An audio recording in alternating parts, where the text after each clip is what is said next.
mình ba ngi có con goro nhớ cho con cái ta nong thì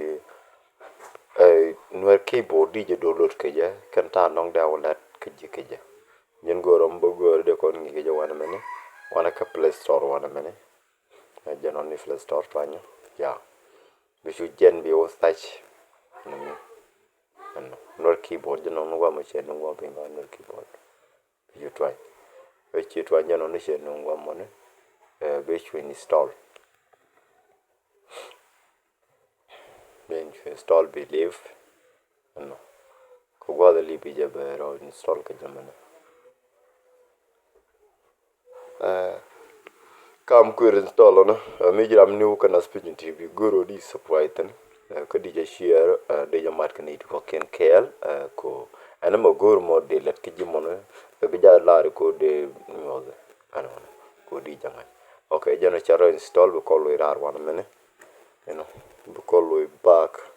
which ko lo irar ya yo go ja application wana mane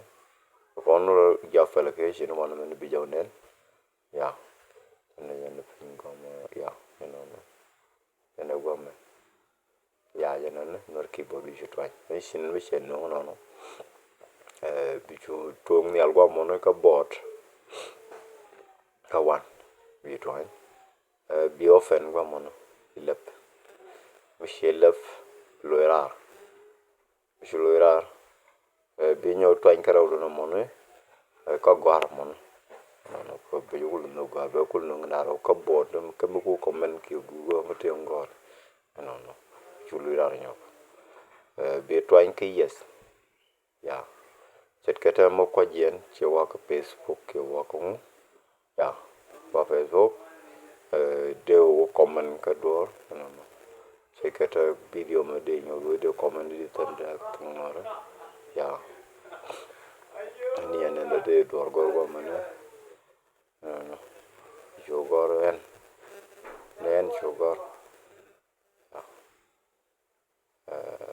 ya and